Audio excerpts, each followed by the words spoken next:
प्रधानमंत्री मोदी के 2 दिन के जापान दौरे को लेकर दुनिया भर की मीडिया में जमकर चर्चा हुई। चर्चा केवल मोदी और इशिबा के बीच हुई डील की ही नहीं थी, बल्कि चर्चा के पीछे का कारण है इस जापान दौरे की टाइमिंग। दरअसल एक तरफ अमेरिका भारत पर टैरिफ का बोझ डाले जा रहा है और दूसरी तरफ दिल्ली ये जताने में लगी है कि 2500 या फिर 50% टैरिफ दिल्ली को कोई फर्क नहीं पड़ता। और इसलिए जब मोदी जापान गए तो दुनिया भर और खासकर चीन, अमेरिका, रूस और जापान की मीडिया की खास नज़र इस दौरे पर थी। 2 दिन में मोदी और इशिबा ने जिस India Japan joint vision for the next decade को साइन किया है, उसे मौजूदा वैश्विक राजनीति और व्यापार के हालातों के लिहाज से अहम माना जा रहा है। इसे लेकर जापान टाइम्स ने अपनी एक रिपोर्ट में इंडो जापान टॉक्स के बीच अमेरिकी टैरिफ को एक तरफा बताया।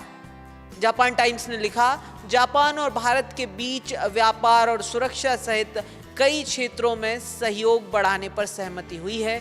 एक तरफा अमेरिकी व्यापार शुल्कों पर बढ़ती अंतर्राष्ट्रीय चिंता के बीच दोनों विशेष रणनीतिक साझेदार एक दूसरे के करीब आ रहे हैं।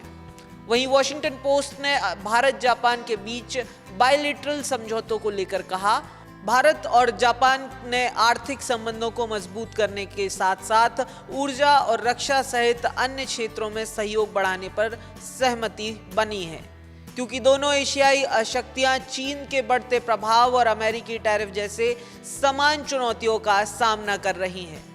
रूस से तेल खरीदने और यूक्रेन के खिलाफ रूस को फंड करने के लिए अमेरिका ने 25% अतिरिक्त टैरिफ लगाया है भारत पर। इसलिए भारत और जापान के इन समझौतों पर रूस की भी नज़र थी। रशिया टुडे की एक रिपोर्ट में कहा गया, भारत और जापान ने विभिन्न क्षेत्रों में सहयोग के लिए 10 वर्षीय रोड मैप बनाया है, क्योंकि दिल्ली अमेरिका के 50% टैरिफ की भरपाई के लिए व्यापक बाजार की तलाश कर रही है। वहीं हाल में भारत और चीन के बीच के संबंधों में भी कुछ समय से तल्खियां कम हुई हैं और अपने जापान दौरे के बाद मोदी बीजिंग ही जाने वाले थे। ऐसे में स्वाभाविक तौर पर चीन के लिहाज से जापान और भारत की ये बातचीत अहम हो गई। चीन की सरकारी न्यूज एजेंसी ग्लोबल टाइम्स ने लिखा, जापान और भारत पर अमेरिकी व्यापार और टैरिफ दबाव के बीच दोनों देश संबंधों को गहरा करने और भू रणनीतिक समन्वय को बढ़ाकर आपसी समर्थन चाहते हैं। भारत अभी भी जापान के दृष्टिकोण और चीन की चिंताओं पर विचार कर रहा है और दोनों पक्षों के बीच संतुलन बनाने का प्रयास कर रहा है। ये तो साफ है कि मौजूदा हालातों में भारत के हर कदम पर दुनिया की नज़र बनी हुई है। ऐसा इसलिए भी है कि मौजूदा टैरिफ के पहले भारत और अमेरिका के बीच के संबंधों में एक गर्मजोशी दिखाई दे रही थी, लेकिन वो बात अब पुरानी हो गई है और गंगा में उसके बाद खूब पानी बह चुका है।